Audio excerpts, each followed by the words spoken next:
Eu me converti aos 14 anos numa igreja batista regular da Cidade 2000, num bairro muito bom. Naquela igreja havia um diácono, que ele era um diácono jovem, e ele era casado com uma mulher que era bem mais velha que ele, e ela já estava em risco de não poder ter filhos. Eles oravam muito para ter filhos, até que um dia ela engravidou, né? E todos ficaram muito felizes, a igreja ficou muito feliz, e ela teve o filho, né, sem muitos problemas, mas a criança nasceu, viveu por talvez umas 10 horas, se eu não me engano, e morreu, né? Então, um dia, todos da igreja estavam celebrando. No dia seguinte, todos estavam no velório da criança, né? Esse casal passou por tempos muito difíceis, mas todos nós passamos, se não passaram, ainda vão passar por tempos difíceis. E eu estava estudando, procurando cada vez mais alguma coisa, ideia, sabedoria para como falar sobre como lidar com tempos difíceis, situações que muitas vezes envolvem até risco de vida, né? E o que eu vou falar hoje vem de algumas leituras que me abriram, digamos assim, meu entendimento sobre como esse episódio de Êxodo 14 é esclarecedor sobre a pessoa do nosso Deus, como Ele utiliza os tempos difíceis dentro da nossa vida. Também é muito esclarecedor sobre como deve ser a resposta do crente quando se encontra, muitas vezes, encurralado pelos tempos difíceis. E hoje eu quero compartilhar com os irmãos um pouco sobre o que eu tenho aprendido, algumas estratégias que vêm de Êxodo 14, que vão nos ajudar a compreender melhor a vida, como ela é, né? E a vida com o nosso Deus, principalmente quando estamos atravessando situações muito complicadas, que muitas vezes excedem a nossa sabedoria, a nossa inteligência. Então, convido você a abrir sua Bíblia em Êxodo capítulo 14. Nós vamos ler o versículo 1 e o versículo 2. Êxodo 14, vamos ler o versículo 1 e o versículo 2.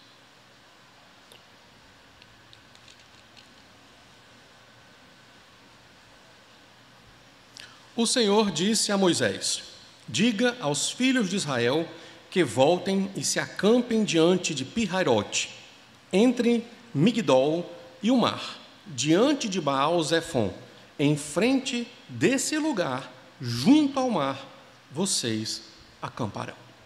Vamos orar. Senhor nosso Deus, agradecemos a Ti pela Tua palavra que será explicada, dá-nos atenção, compreensão, iluminação, que nada venha tirar a nossa atenção, nosso foco nesta noite. Essa é a nossa oração em nome de Jesus. Amém. Então, primeira dica, ou primeira estratégia que eu quero dar para você é: reconheça que Deus quer que você esteja exatamente onde você está. Veja, eles acabaram de sair do Egito e Deus dá as instruções para Moisés do lugar exato onde Deus quer que o seu povo esteja. Entendeu? Se você nunca leu Êxodo 14, você passa pelo versículo 1 e 2, você acha engraçado, né? Colocou aqui, não sei por que Deus colocou essas instruções tão precisas, mas tudo bem. Só que, quando você vai se aprofundando na leitura de Êxodo 14, você vai perceber que Deus levou o seu povo para uma armadilha,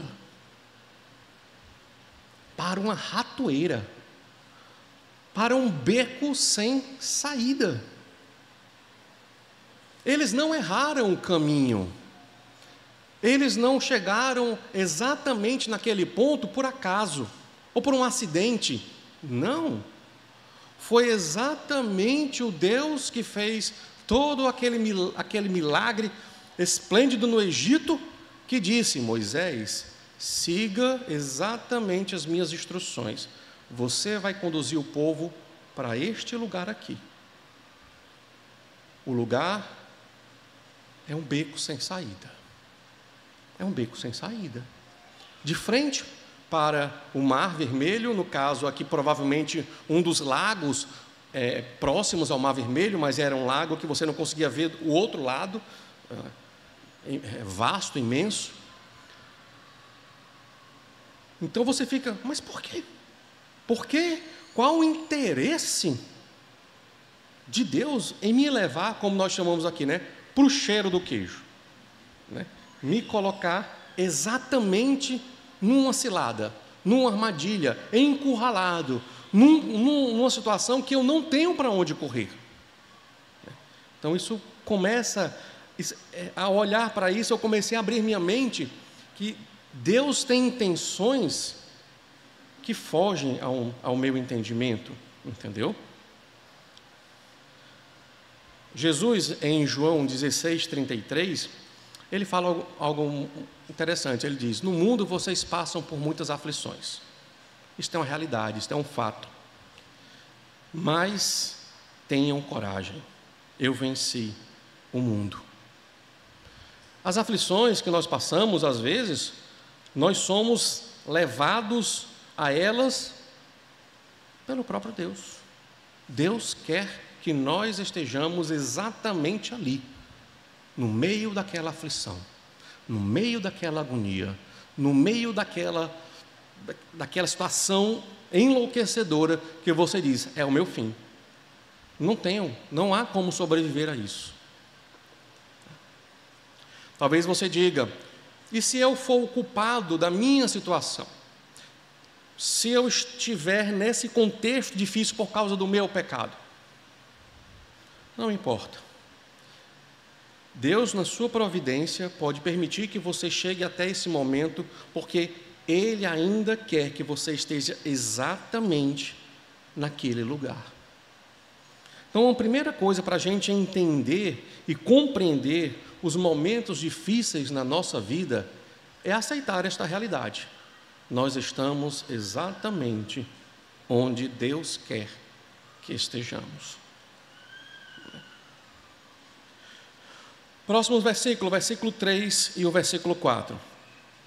Então Faraó dirá a respeito dos filhos de Israel: estão desorientados na terra, presos no deserto.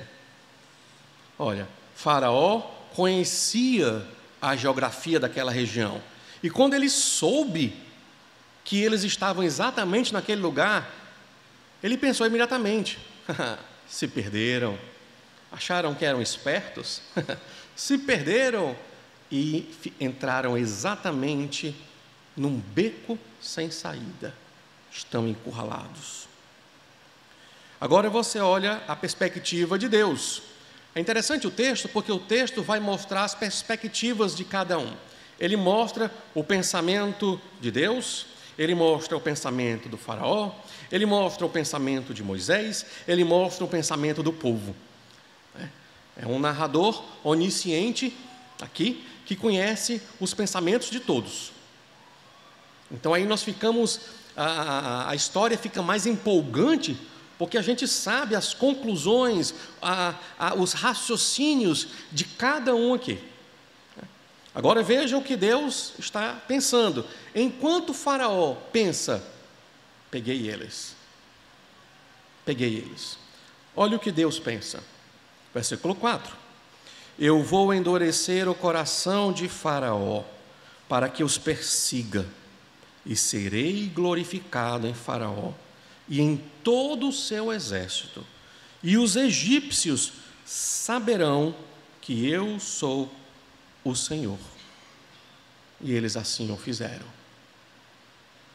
Então, enquanto Faraó pensa que domina a situação, o texto mostra realmente quem está dominando a situação. É Deus. E agora Deus responde exatamente o motivo por que levou o seu povo para uma armadilha, para um beco sem saída.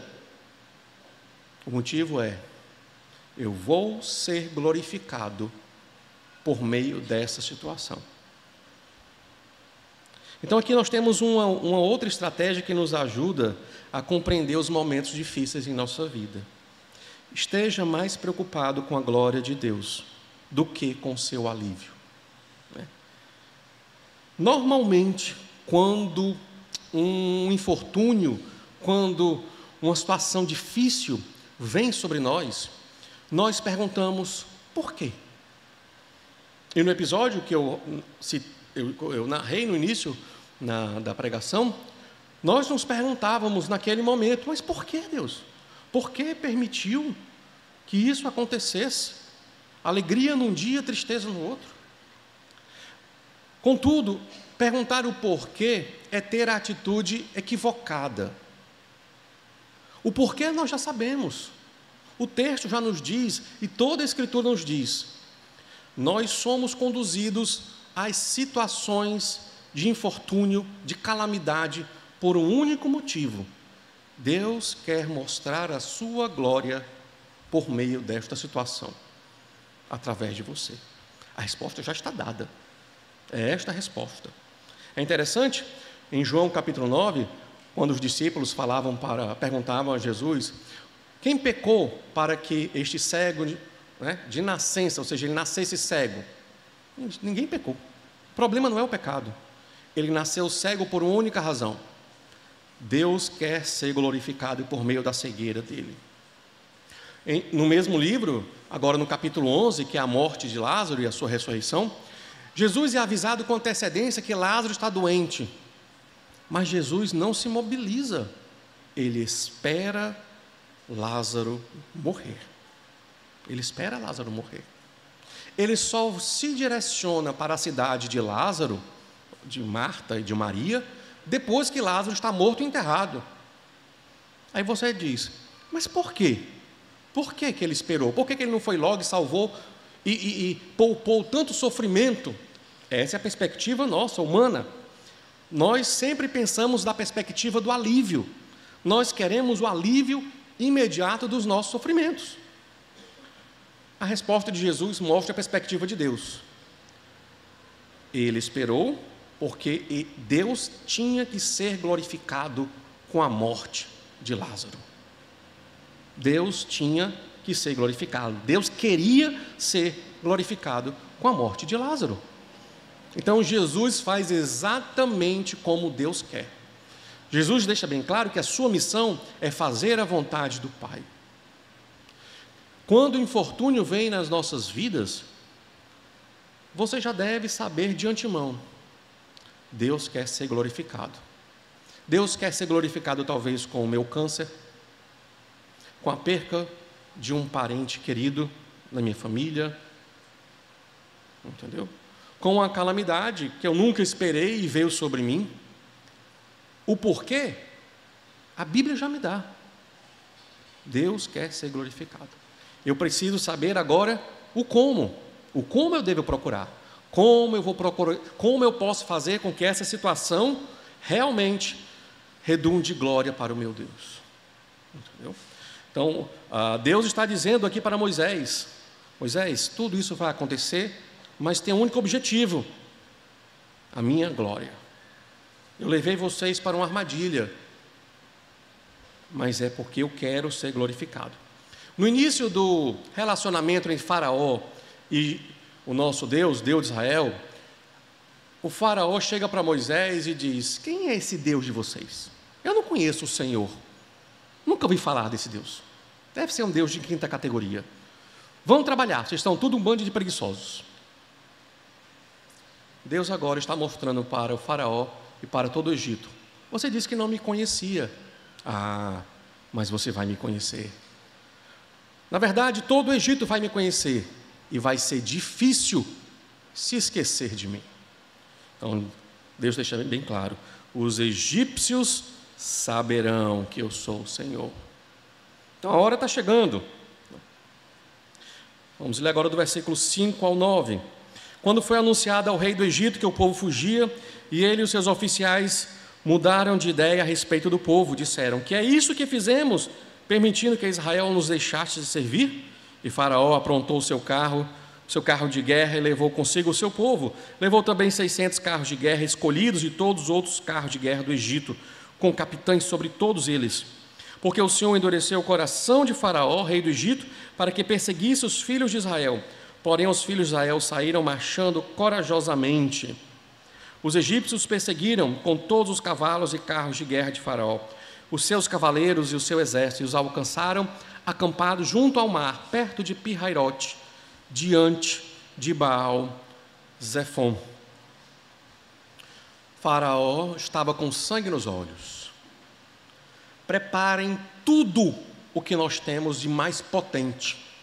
Preparem todas as nossas máquinas de guerra. Eu quero todo o exército mobilizado.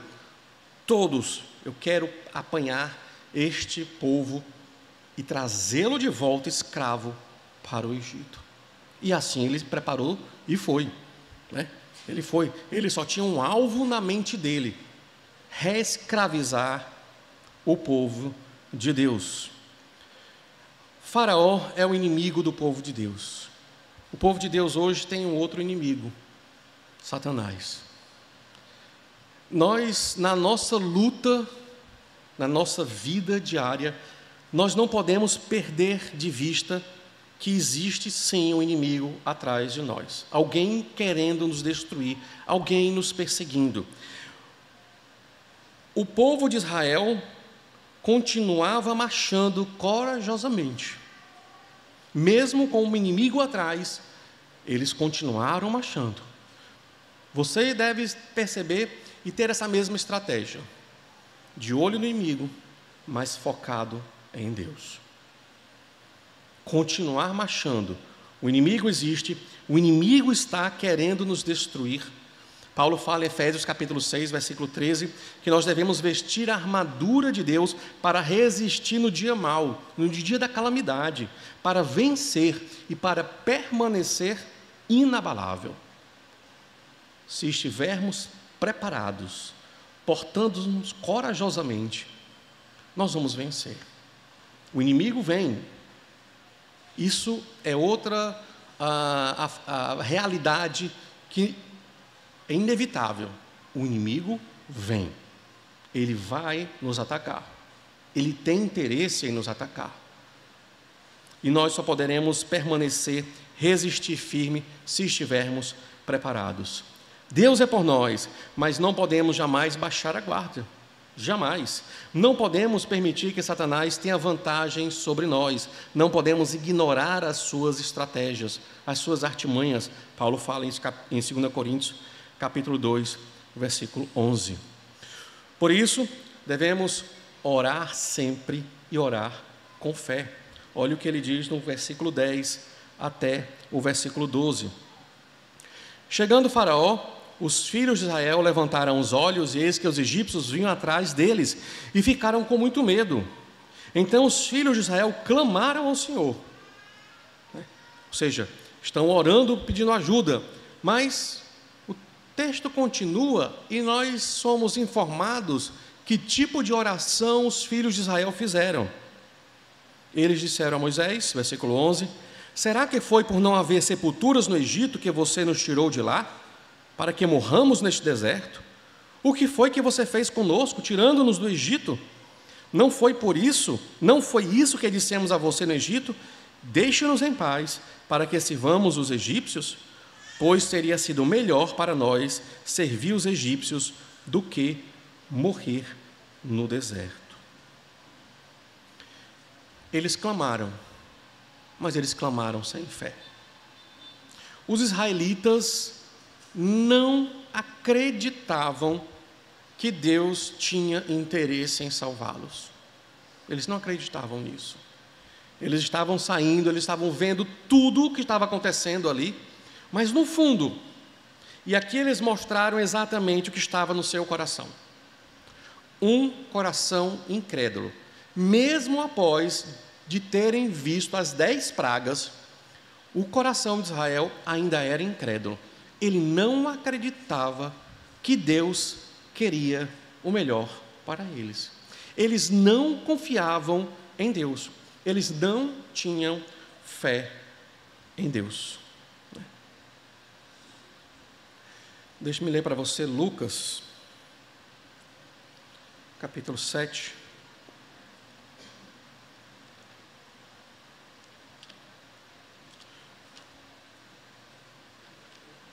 Versículo 4.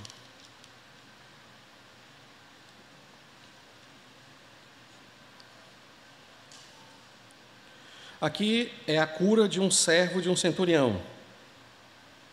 Versículo 4 do capítulo 7 diz assim: Estes, aproximando-se de Jesus, lhe pediram com insistência: Ele merece sua ajuda, porque é amigo do nosso povo, e ele mesmo construiu nossa sinagoga.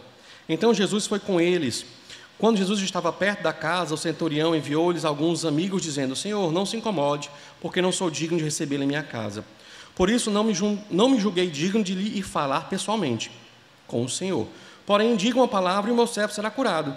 Porque também eu sou homem sujeito à autoridade, tenho soldados às minhas ordens. E digo a este: vai, ele vai. E digo a outro: venha, e ele vem. E ao meu servo: faça isto, e ele o faz. Ao ouvir estas palavras, Jesus ficou admirado com aquele homem. E voltando-se para o povo que o acompanhava, disse: Eu lhes digo que nem mesmo em Israel encontrei fé como esta. O centurião tinha alguma garantia de que o seu servo ia ser curado? Nenhuma. O centurião recebeu alguma promessa de Deus de que o seu servo ia ser curado? Nenhuma. Mas o centurião tinha uma convicção firme, uma fé inabalável, que se Jesus dissesse: está curado, o seu servo estaria curado. E isso é tão forte que Jesus diz: em Israel eu não encontro esse tipo de gente. Esse tipo de fé eu não encontro no povo escolhido, no povo eleito. E eu percebo que nós, crentes do século 21, nós somos pessoas com falta de fé. Nós somos parecidos com os israelitas. Nós somos pessoas que dizem: eu sei que Deus tem um poder para curar, mas eu tenho certeza que Ele não quer curar. Eu sei que Deus tem um poder para transformar os corações, mas eu tenho certeza que Ele não vai fazer isso. Nós somos céticos, nós somos críticos do poder, da bondade do nosso Deus. Nós duvidamos das intenções do nosso Deus quando não acreditamos que Ele tem interesse em realmente agir a nosso favor. Talvez você diga: mas Deus nunca prometeu que vai responder minha oração. Não, Ele não prometeu. E aí, o que sobra para você? Você vai orar sem fé ou vai orar com fé? O centurião não tinha nenhuma promessa, mas ele tinha fé. Todas as pessoas que chegaram a Jesus não tinham garantias de que seriam curadas. Jesus nunca prometeu cura a granel para ninguém, mas todas as pessoas que foram curadas é porque tinham fé. É porque tinham fé. Deixe-me ler para você Mateus 13. Esse é um versículo que me assusta. Mateus 13, 53 a 58. Quando Jesus acabou de contar estas parábolas, retirou-se dali, e chegando à sua terra, ensinava-os na sinagoga, de modo que se maravilhavam e diziam. Então ele foi para Nazaré, para a sua região. De onde lhe vem esta sabedoria e estes poderes miraculosos? Não é este o filho do carpinteiro? A sua mãe não se chama Maria, e os seus irmãos não são Tiago, José, Simão e Judas? Todas as suas irmãs não vivem entre nós? Então, de onde lhe vem tudo isto? e escandalizavam-se por causa dele. Jesus, porém, lhes disse: nenhum profeta é desprezado, a não ser na sua terra e na sua casa. E Mateus nos dá uma análise da situação. E não fez ali muitos milagres, por causa da incredulidade deles. As pessoas reclamam: eu não vejo cura hoje em dia, ou Deus agindo de forma miraculosa na minha vida. A sua incredulidade acaba sendo o impedimento de que você perceba a mão de Deus muitas vezes poderosa na sua vida. A incredulidade é um pecado que afronta diretamente o nosso Deus. Em Tiago, capítulo 1, versículos 5 a 8, deixa-me ler para você.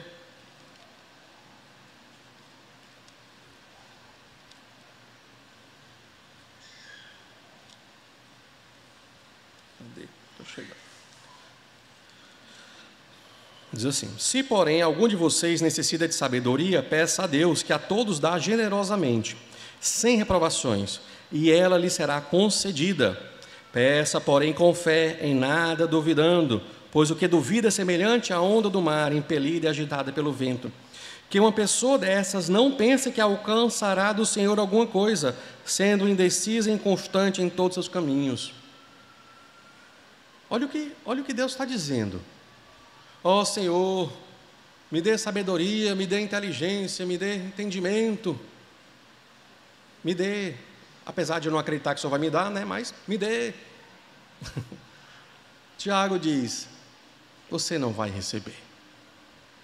Se você não pedir com fé, você não vai receber. Deus não se agrada de incrédulos, crentes que não acreditam no seu Deus, crentes que duvidam das intenções do seu Deus. Quando pedirem algo, não vão receber, porque estão pedindo de forma incrédula, sem crer, sem ter fé nesse Deus. Voltando para Êxodo 14, versículo 13. Moisés, porém, respondeu ao povo: não tenham medo, fiquem firmes e vejam o livramento que o Senhor lhes fará no dia de hoje, porque vocês nunca mais verão esses egípcios que hoje vocês estão vendo. O Senhor lutará por vocês, fiquem calmos. Não sei se isso acontece com você, mas quando eu estou passando por um momento de crise, que eu estou nervoso, quando alguém diz, fique calmo, eu fico com mais raiva. Entendeu? Não me mande ficar calmo. Se isso acontece comigo, e talvez aconteça com vocês também, imagina essa multidão ouvindo Moisés, fiquem calmos. Aí eles ficaram mais nervosos, né? Mas é exatamente isso que Deus vai dizer para a gente. Fique calmo e me deixe trabalhar. Fique calmo e deixe Deus agir. Pare de querer resolver tudo, você não vai conseguir. Pare de querer controlar todas as situações, é impossível. Foi Deus que te levou para aquele beco sem saída. Deus tem um propósito, Deus quer ser glorificado. Pare de fazer, esse alvoroço. Mantenha a calma, confie no seu Deus. Confie no seu Deus. O Senhor lutará por você. Você escuta isso e diz assim, eu não acredito nisso. Eu não acredito. Isso é um problema seu. Porque quem acredita, vê acontecer. Quem acredita, vê acontecer. Porque essa é uma verdade. E a Bíblia diz que Deus não pode mentir. Deus não pode mentir. Deixe-me ler para você alguns textos. Salmos 37, 7 e 8.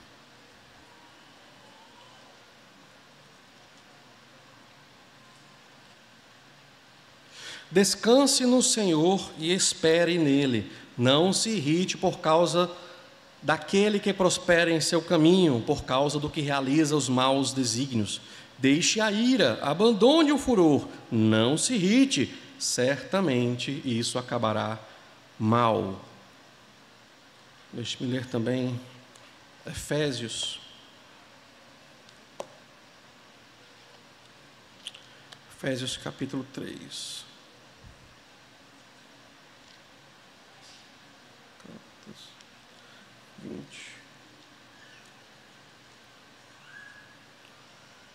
Ora, aquele que é poderoso para fazer infinitamente mais do que tudo que pedimos ou pensamos, conforme o seu poder que opera em nós. É esse Deus que está dizendo: se acalme, amiguinho.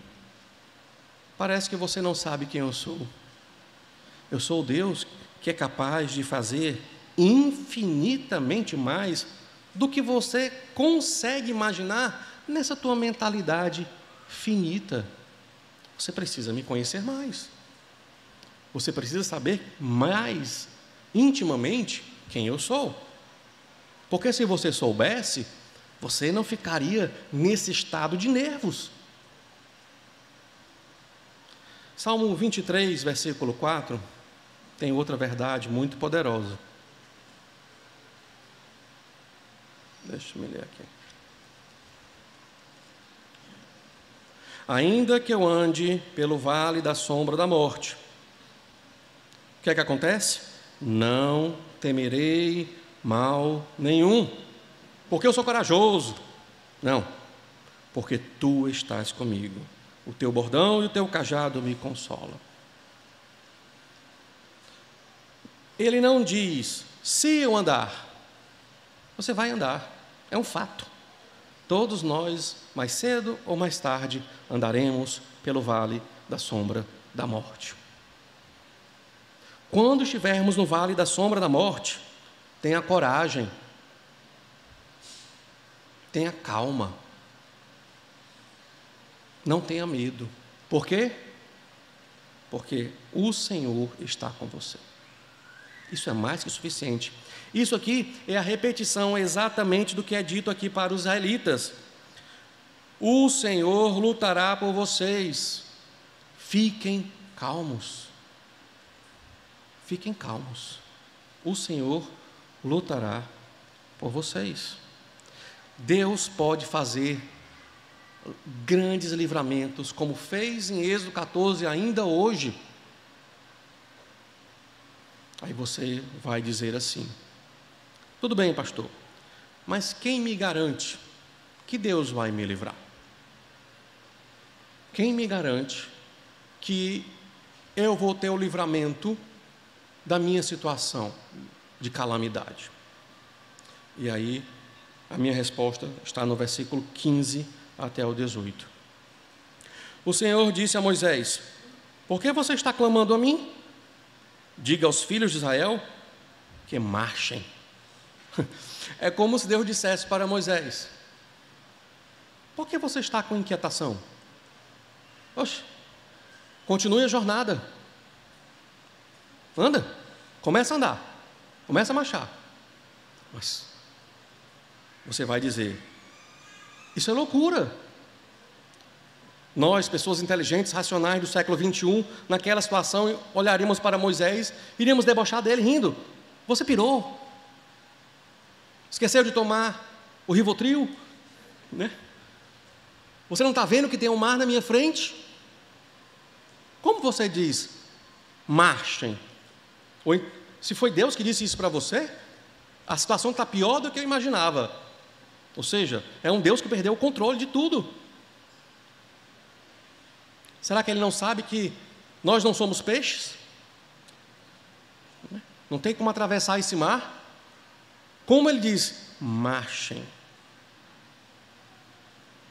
Deus não deu garantia a nenhum de nós de que vai atender nossas orações da forma como queremos. É fato, realmente. Eu não tenho nenhuma garantia, nenhum escrito de Deus de que Ele vai responder as minhas orações exatamente como eu espero que Ele responda. Contudo, esse é exatamente o padrão para todos os crentes de todas as épocas, especificamente aqueles que são chamados de grandes homens de fé. Talvez você tenha se esquecido de Hebreus 11, o que é dito lá. Deixe-me ler para você, Hebreus 11, capítulo 39, versículo 39 e 40.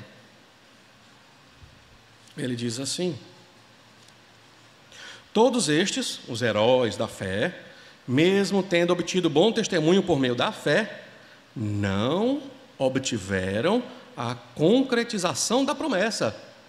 Olha, eles tiveram fé, mas não receberam o que esperavam. Por quê? Por que eles não receberam o que esperavam? Tiveram fé e são elogiados por sua fé. Versículo 40 tem a resposta. Porque Deus tinha previsto algo melhor para nós, para que eles sem nós não fossem aperfeiçoados. Então nós temos aqui uma garantia ainda mais poderosa. Deus não vai atender a todas as nossas orações da maneira que esperamos. Fé é a certeza de que Deus sempre vai responder a sua oração da melhor forma dele. Deus vai agir sempre da melhor forma. Não vai ser do jeito que você quer,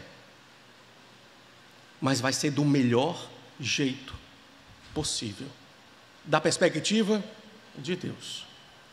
Então, fé é crer nisto. O próprio autor de Hebreus ainda diz: sem fé é impossível agradar a Deus. É o que nós chamamos de sine qua non, né? Sem isso, nada feito. Sem fé é impossível agradar a Deus. Sem fé não vai dar certo. Deus vai fazer um livramento e Deus tem interesse em fazer grandes livramentos em suas vidas, mas, e a lógica que aparece nas Escrituras é a seguinte, é a que está aqui descrita no versículo 15. Você tem que dar o primeiro passo. É assim que funciona. Você dá o primeiro passo. Você precisa mostrar que você confia. Você precisa mostrar que você tem fé. Diga aos filhos de Israel que marchem, o resto é comigo. Mas você vai marchar primeiro. Você vai marchar primeiro. Se você não marchar, não haverá livramento. Agora, é a sua vez. O pastor Genuão, uma vez numa pregação, contou uma seguinte ilustração que me marcou e exemplifica muito bem isso. O quanto nós perdemos porque nós não temos fé, nós não damos o primeiro passo. Ele conta uma história de um alpinista numa montanha gelada, e ele estava escalando, e veio uma tempestade, ele escorregou, mas conseguiu ficar pendurado pela corda, né, uma corda de segurança, mas a tempestade era muito forte e intensa, ele não conseguia ver a distância que ele estava do solo, e aí ele ouviu a voz de Deus dizendo: solte a corda. E aí ele disse: como soltar a corda? Eu não tenho garantias de que eu estou perto do solo. Se eu estiver a quilômetros do solo, eu vou morrer. Solte a corda. Ele disse: não, eu não vou soltar a corda. Eu não sou louco. Ele morreu preso, congelado na corda.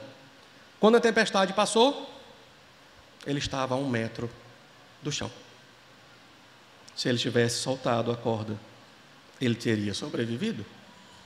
Mas ele não soltou, porque ele não confiou em Deus. E nós somos parecidíssimos com esse tipo de gente. Deus está dizendo: tenha calma. Deus está dizendo: marche. E você está dizendo para Deus: está pensando que eu sou doido? Eu sou inteligente, não sou doido não. E você acaba padecendo, porque você não confia em Deus. Você se recusa a dar o primeiro passo, porque você acredita que é mais inteligente que Deus, que o primeiro passo será o passo da sua destruição. É aí que você morre, é aí que você fracassa. Sem fé, nós vamos fracassar. Sem fé, nós não vamos sobreviver ao dia mau. Sem fé, nós não vamos superar o dia da calamidade. E ela vem. E ela vem. Versículo 16. E você levante o seu bordão e estenda a mão sobre o mar. As águas se dividirão para que os filhos de Israel passem por meio do mar seco. Eis que eu vou endurecer o coração dos egípcios, para que venham atrás de vocês e entrem no mar. Serei glorificado em Faraó e em todo o seu exército, nos seus carros de guerra e nos seus cavaleiros. E os egípcios saberão que eu sou o Senhor, quando for glorificado nos seus carros de guerra e nos seus cavaleiros. Deus vai ser glorificado.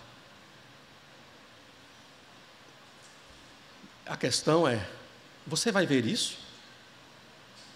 Você vai querer ver isto acontecer na sua vida?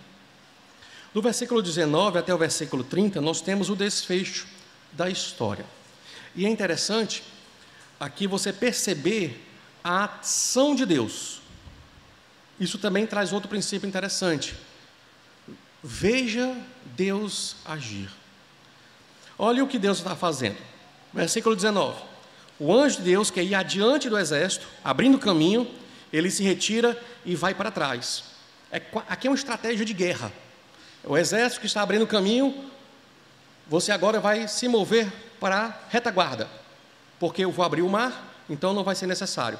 Então, tropas celestiais, retaguarda do povo de Deus. Então, vão para a retaguarda. A coluna de nuvem se retirou de diante deles e se pôs atrás deles. Outro dispositivo do exército celestial. Anjo e coluna de fogo e de nuvem. E ia entre o exército dos egípcios e o exército de Israel. A nuvem era escuridão para os egípcios, mas iluminava a noite para o povo de Israel. Assim que durante toda a noite os dois exércitos não puderam se aproximar. Deus garantindo a segurança do seu povo. Na hora que o seu povo começou a marchar e começou a ter fé e a confiar no seu Deus, Deus começou a mostrar o seu poder. Começou a agir, mobilizando as esferas celestiais em prol do seu povo. Mas só foi possível ver isso porque tiveram fé.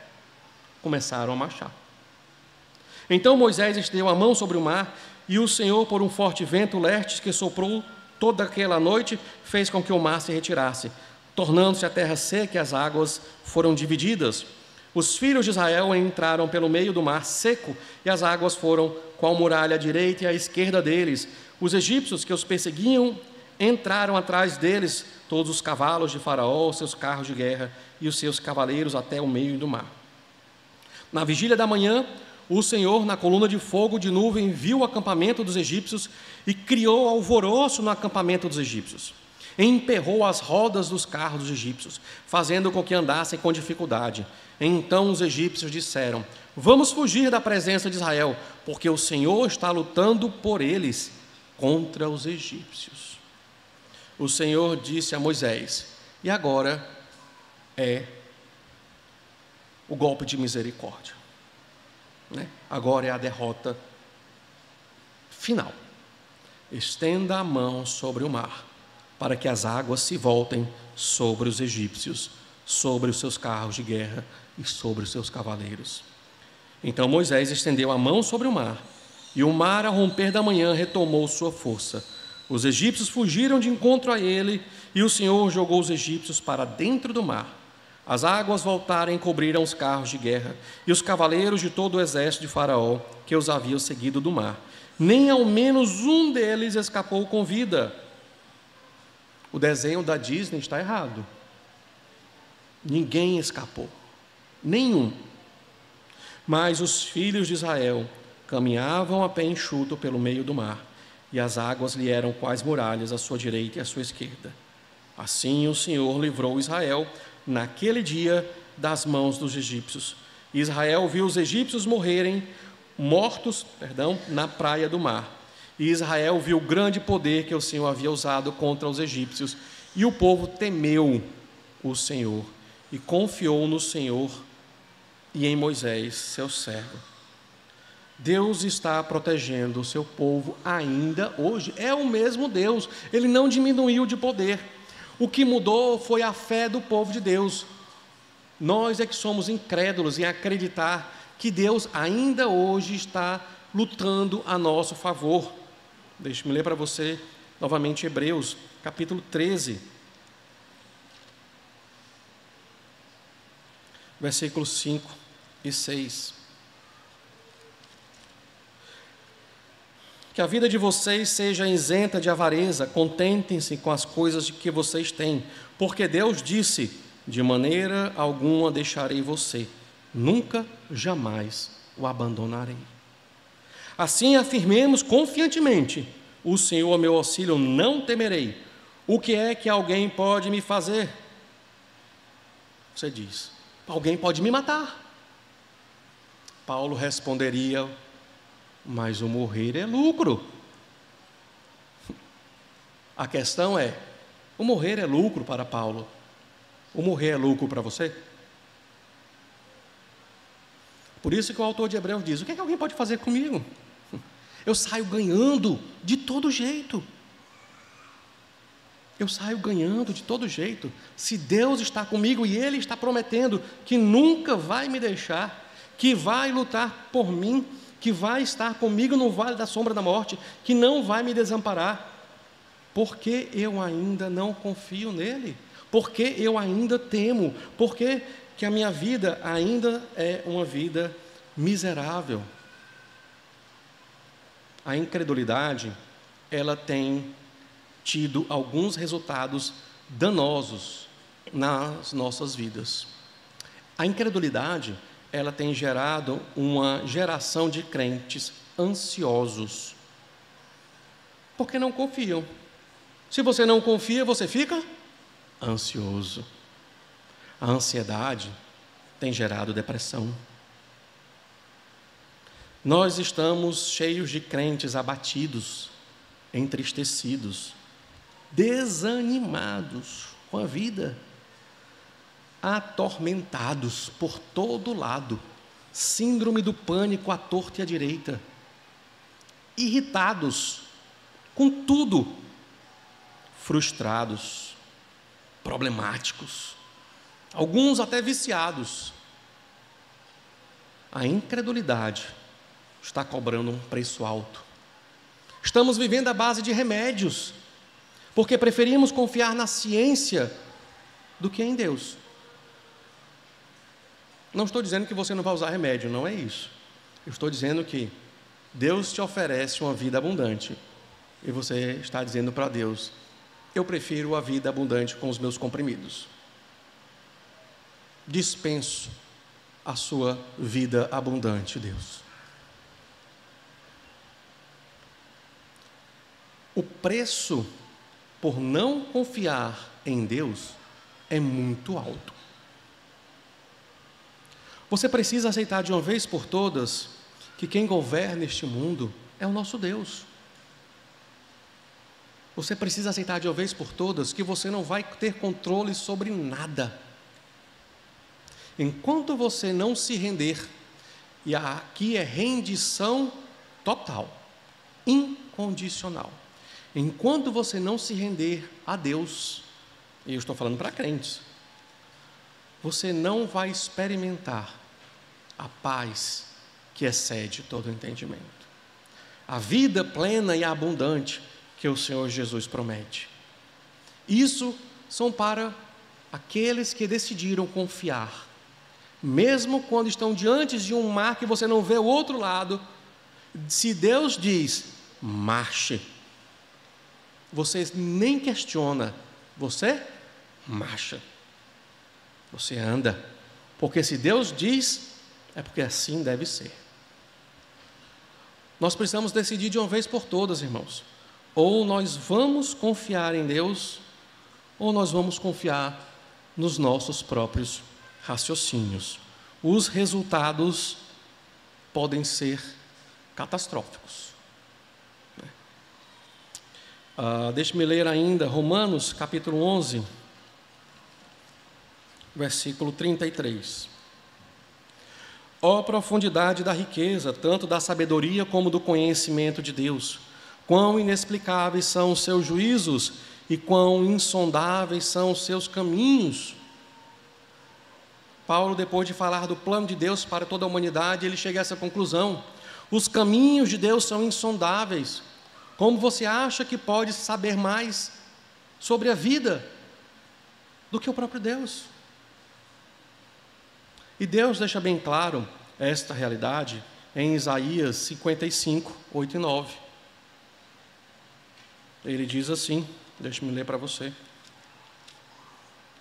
Porque os meus pensamentos não são os seus pensamentos. Os caminhos de vocês não são os meus caminhos, diz o Senhor. Porque assim como os céus são mais distantes do que a terra, assim os meus caminhos são mais altos do que os seus caminhos. E os meus pensamentos são mais altos do que os pensamentos de vocês.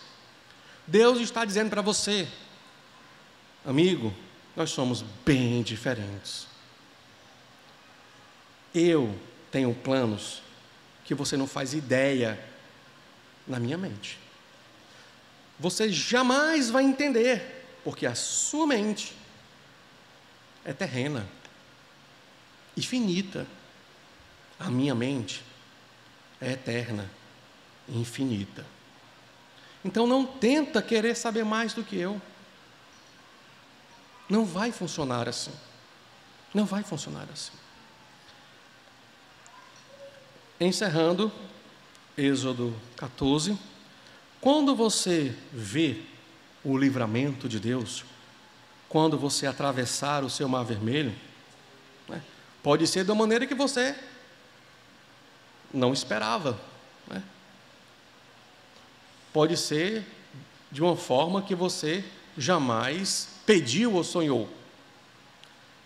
Faça o que o próximo capítulo diz, Êxodo 15. Então Moisés e os filhos de Israel entoaram este cântico ao Senhor. Cantarei ao Senhor, porque triunfou gloriosamente. Lançou no mar o cavalo e o seu cavaleiro. O Senhor é minha força e o meu cântico. Ele se tornou a minha salvação. Então, quando você passar pela provação, não será a última, obviamente, mas é o momento de cantar e agradecer a Deus. Porque Deus te levou para aquele lugar, para que Ele fosse glorificado, para que você aprendesse a ter fé, a caminhar com Deus.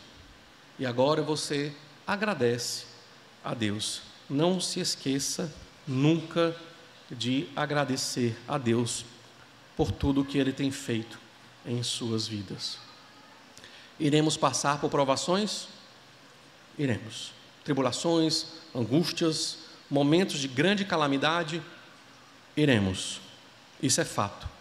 A única coisa que vai mudar é como você vai passar. Pode ser confiando totalmente nesse Deus.